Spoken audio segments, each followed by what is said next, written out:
is a criminal offense. Do not approach the Little Sisters.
Rapture reminder.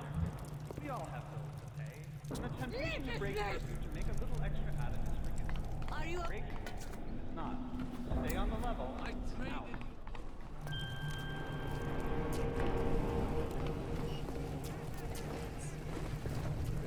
Coward.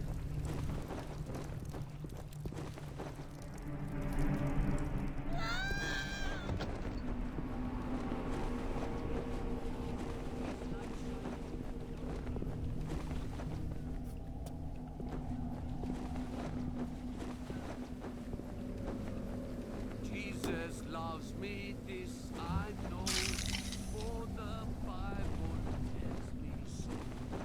Little ones do.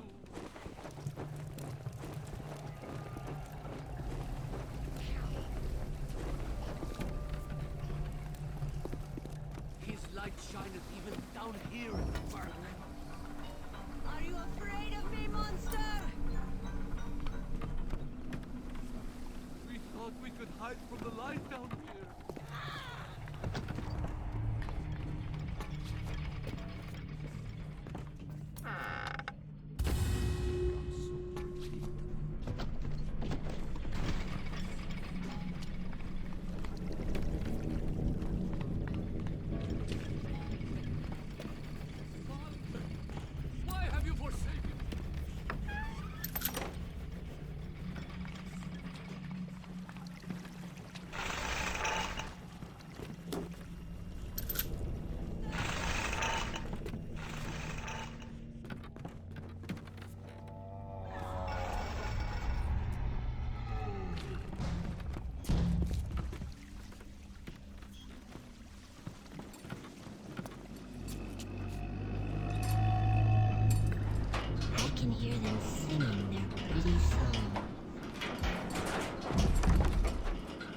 Mr. Bubbles. Don't be a slowpoke, Mr. B. I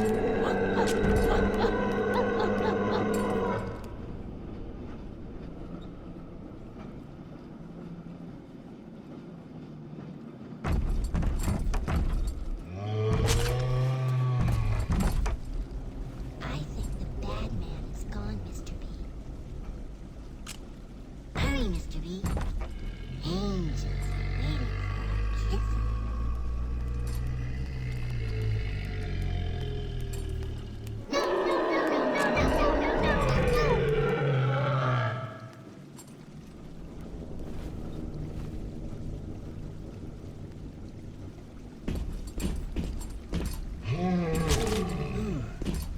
Everything's safe now, Mr. B.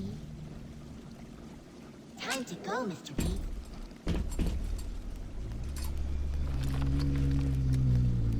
Perhaps we'll dine on ham and... Oh, Mr. B. We hit the jackpot. I see Adam, Mr. B.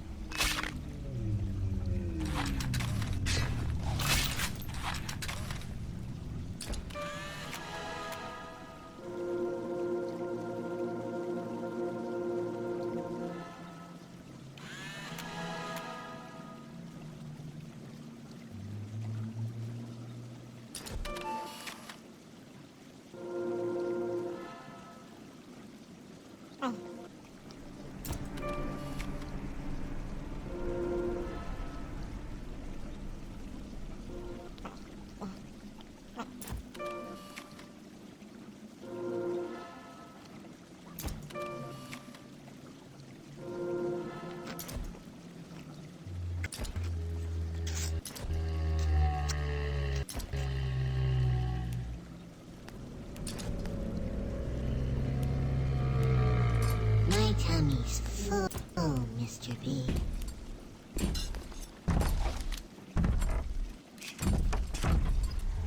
Well, I'm ready for dream time, Mr. B.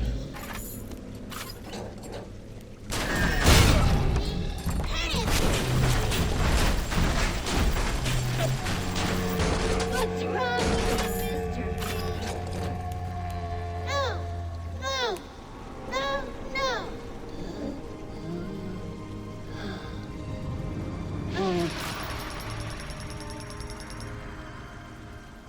Thank you, mister. Thank you.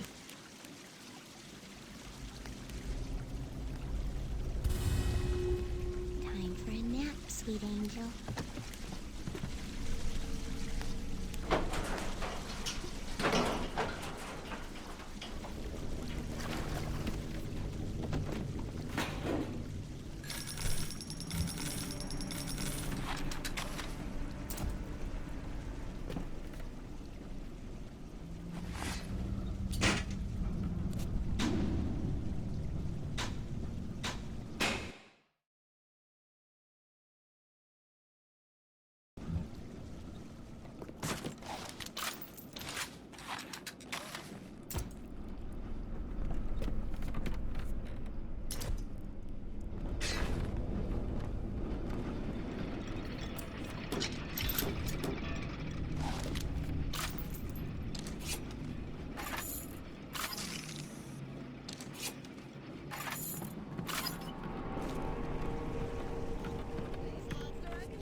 troubled times, give your little girl the life that she deserves.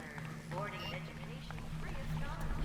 After all, children are the future of rapture. Jesus loves me, this I know.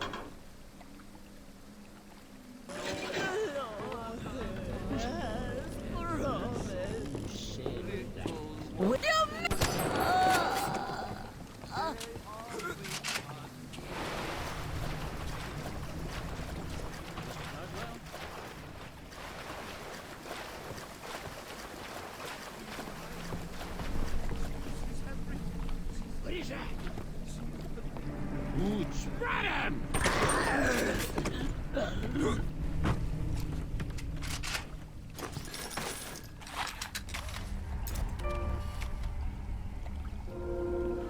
Father, why have you forsaken me?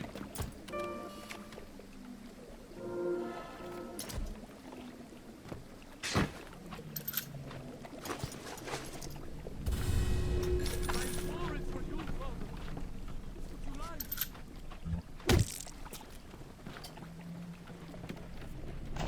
Welcome to the circus of value. Come on, then.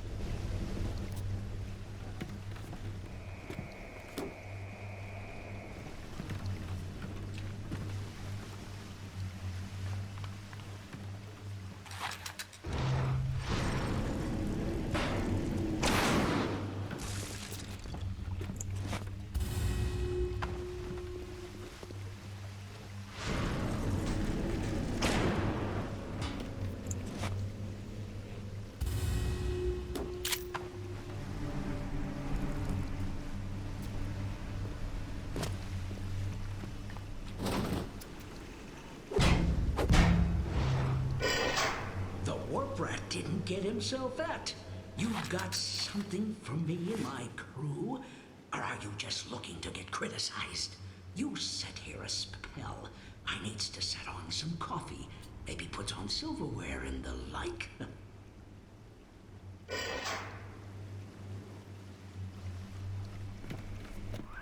Before you head into the fisheries, a word to the wise. Old Peachy seems about as straight as a dog's hind leg. You keep your eyes open. Nobody walks into my swampy Carrienda heat. Put your weapons in the pneumo, and then I'll let you in. If that's his price, you're gonna have to pay it. But he can't very well take your plasmas away now, can he?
says, "Sure thing, Mr. Fontaine. I'll hold you a spot." Ryan promised Fontaine was dust, and now here you are doing his dirty. I guess that makes Ryan a bum, and you a...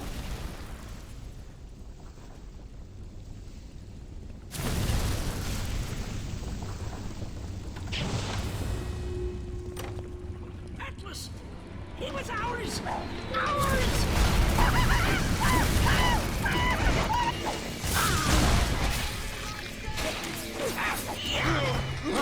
What's not?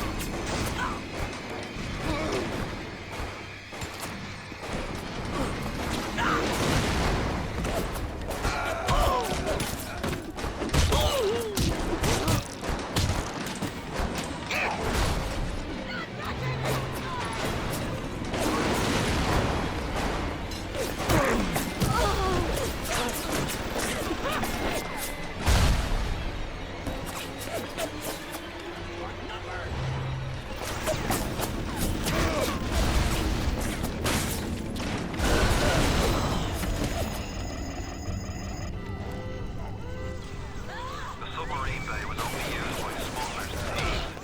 More than likely, the entrance will be hidden. Better to keep the coppers off the net.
Shall be the fruit of thy basket.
light shineth even down here in the mud. What I send?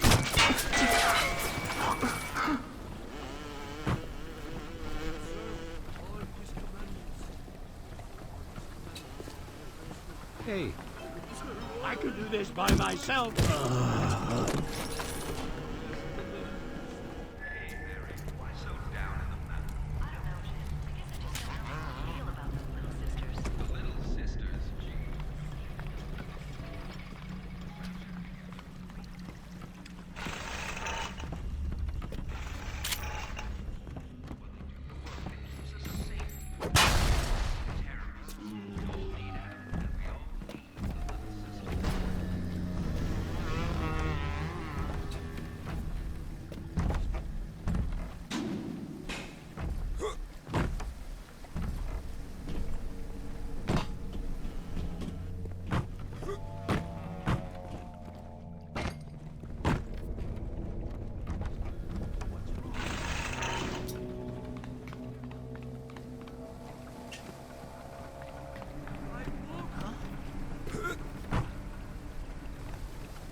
The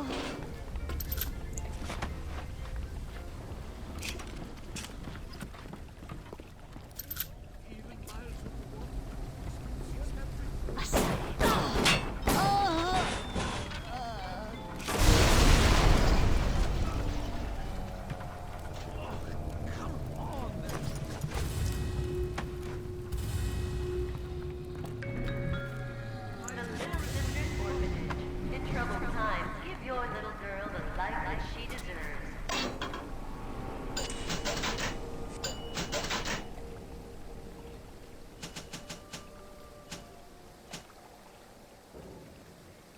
Boarding and education free of charge. After all, children are the future of Observe all his commandments. Observe all his commandments. Observe all his commandments. His commandments. Welcome to the Circus of Value!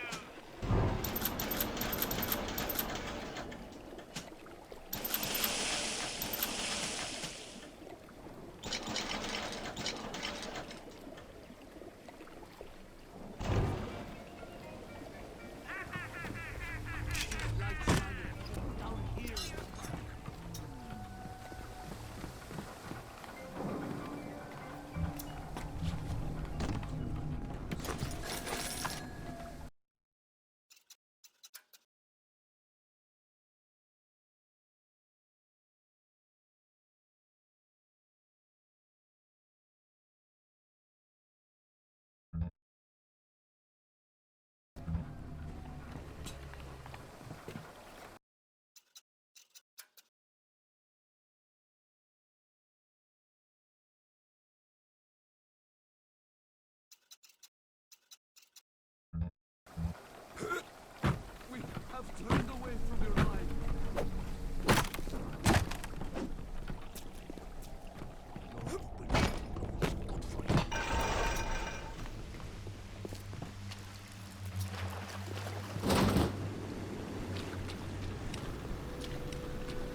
Valentine's putting the screws on us, and double. He's squeezing us out of 80 points of our cut with the threat of turning us into Ryan if we don't play ball. Son of a bitch. Sammy G comes and tells me he's thinking of going to the constable. And the next day, Sammy G was found in a sack in a salt pond. We got no choice here. We stay on Fontaine's crew and we're gonna catch the gallows. We take powder, and we end up like Sammy G. Oh, there's gotta be another way.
One of the biggest challenges Irrational faced when developing BioShock was figuring out a way to retain the feeling of a deep RPG while making the game accessible to a broader console audience.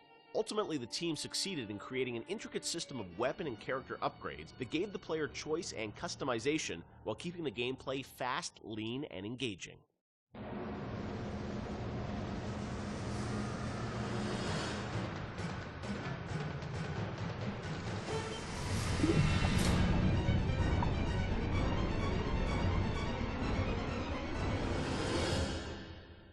One of the hallmarks of BioShock, to me at least, was that it really blended RPG and sort of first-person action game together in a way that, is sort of standard today, but a decade ago was really pretty revolutionary.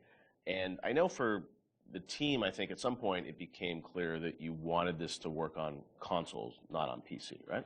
Well, both, yeah. Yeah.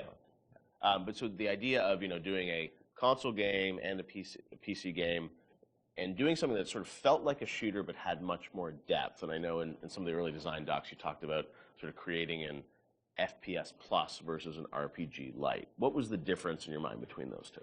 I think for us, is the big difference between System Shock and BioShock ended up being that System Shock was more about your character growth and BioShock was more about the environment. Because with System Shock, we really didn't have System Shock 2. We didn't really have either our team to make enough assets or the visual power to sort of make a really convincing environment. But as we started working on BioShock, the art team was so strong that the ability to tell a story within the environment became the most important thing about the game. And that was sort of not something we thought right at the beginning. That was not really a concept we had. But as we started building things, we could realize that the visual world was the star of this thing. The rapture was really the star of this thing. And telling the story outside of cutscenes, telling it in the world, so the gamer could discover the story rather than us telling him the story, telling him or her the story. And it was still very much for the time, I think for the time, quite different than what you had seen in terms of there wasn't a lot of growth in shooters. So it was still, I think, for the time, very, very revolutionary. But I think System Shock 2 was even more ahead of its time in terms of that growth thing, because we defocused a little bit. Primarily, part of it was just figuring out how to do that all on a console controller was very tricky.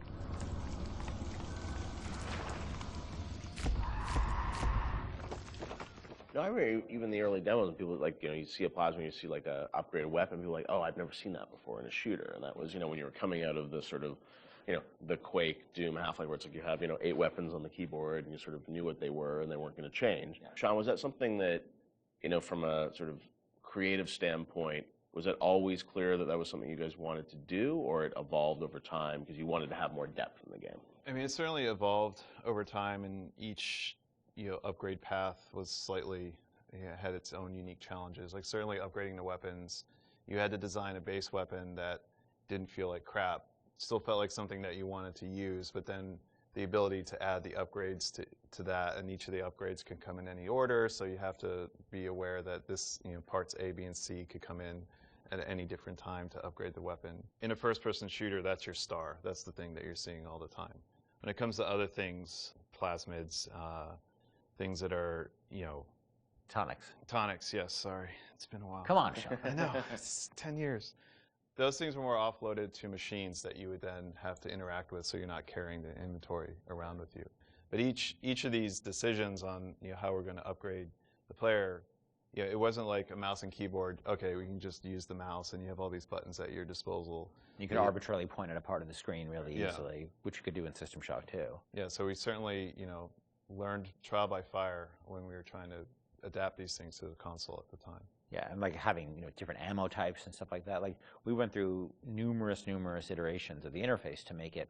Like we had the first times we sort of put the interface into play. It was very obtuse and very tricky to get your head around, and we just kept working on it and working on it and working on it because you want to feel like second nature. But that was, we spent a lot of time on that.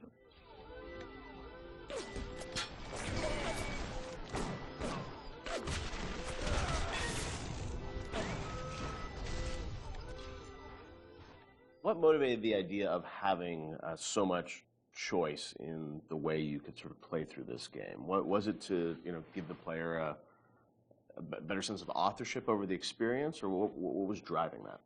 I've always liked the idea of giving the player a lot of agency in terms of their play style and experimenting with the play style and trying different things and seeing what worked and didn't work and interacting with the environment. The notion that it's sort of a playground that you get to play around with and imprint your own desire on was great, because I think we were more skeptical about being able to do that with story at the time. In fact, so much to the point where that became almost like a joke. That becomes the meta joke of the game of how little agency you have in your story. But agency in terms of how you play the experience and how you load out your weapons and how you interact with the environment, as compared to most shooters at the time, where basically like you can shoot them with a shotgun or shoot them with the the pistol. That was really important to us. So we spent a lot of time trying to make the world react in a way that you would expect and hope it to react when you tried something. Right. And some of those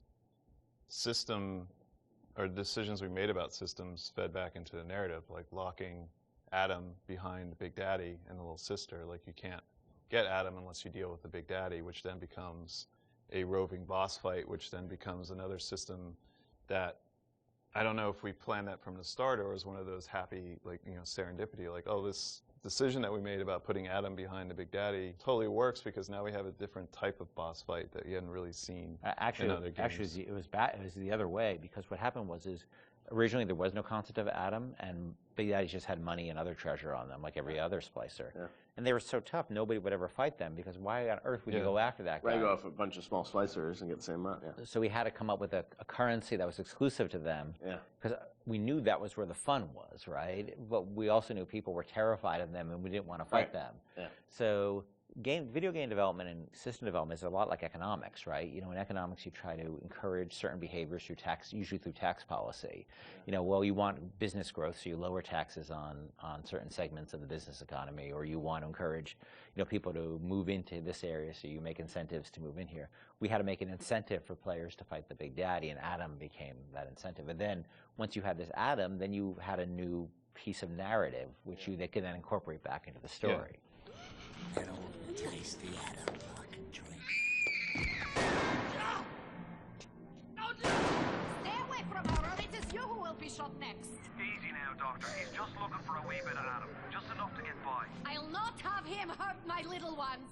Talk a bit about the plasmids and the vending machines and that sort of whole approach to, I guess, what is kind of a tech tree, but, you know, and coming from PC games, you know, used to strategy games and whatnot with very complicated ways of how you would upgrade things. I thought you guys did a really interesting approach to how you made it very accessible to a console audience. How did that evolve? Did you know the vending machines were going to be there from the get-go? Well, we had vending machines in System Shock 2, so we were sort of lifting that, and I always thought that was a fun notion because it's a affordance that people already understand. You know, they see a vending machine, they know immediately, oh, that's where I buy stuff, right? Yeah. And you also then have to have a shopkeep. When we talked about wanting to make things, put limitations on ourselves so things felt fully believable. Yeah. If we had a shopkeeper sitting there, you can't shoot him. He sits there, he doesn't say anything. Right. And all of a sudden he feels fake. Where a vending machine, the Circus of Values machine, can feel 100% authentic. You know, despite the fact that it's selling like ammo and stuff like that, you know, which is, But in an objectivist society where you don't have rules and regulations on that type of thing, it feeds back into the narrative. But you don't then break the fiction at all by having these characters who sort of don't really live and breathe in the world. So the vending machines became an important part of that, but we still want to give them character, and hence and so that clown image came from a piece of, that image is actually from like a fruit container or something from like the 1940s. Okay. And so we had a book of like royalty-free images, and I saw that image, and I'm like, let's put that clown on it, and we'll call it Circus of Values. And then, you know, we wrote lines for it, decided he'd be this sort of asshole clown, and then we hired the best actor in the world to play that part. That was me. My biggest Avengers, I didn't cost anything. I didn't know you were really. I was a clown. I was a clown. I hear it in my head every day. My wife hates that voice. She hates that voice. You can give us a little of it right here. Welcome to the Circus of Values. She does not allow me to do that, so I do it outside of the house. Okay. But it allowed us to have something that felt very rich and very real, while being very limited at the same time.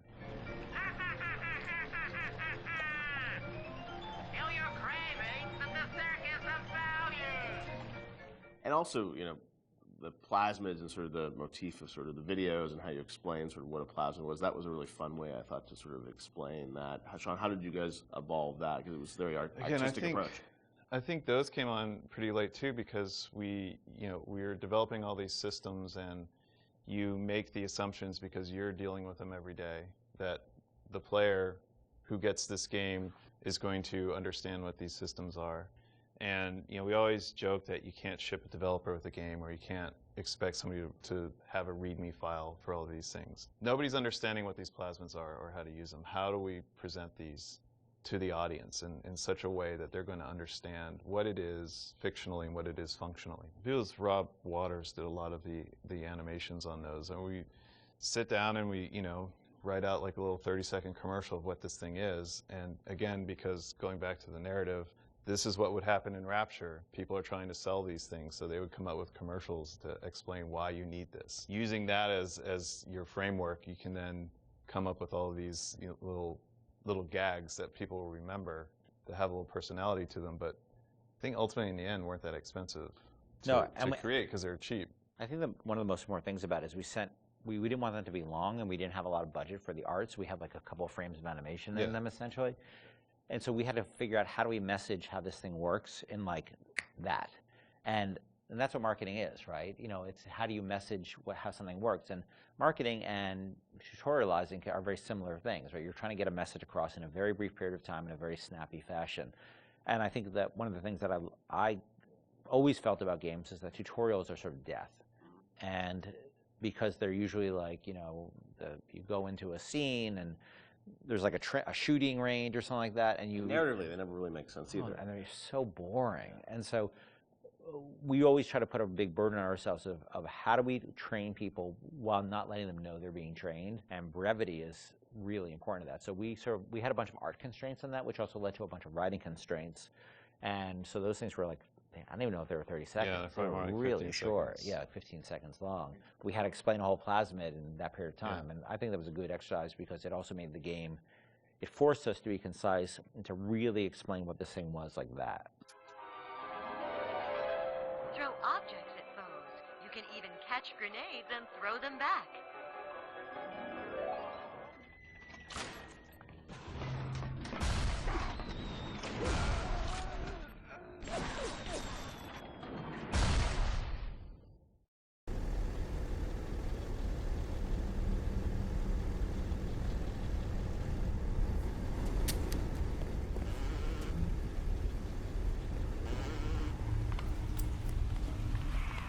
You got it! Should be smooth sailing from here.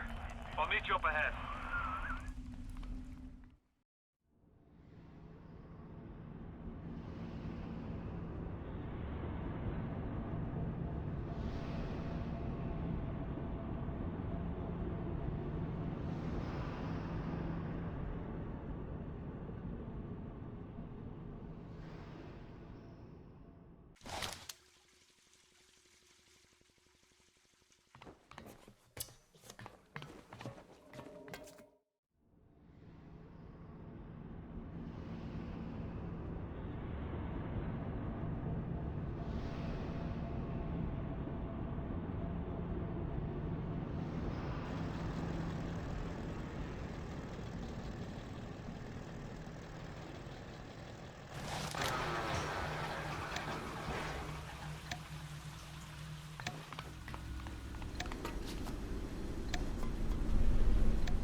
I'll need you for that. My family can't be more than 100 yards away.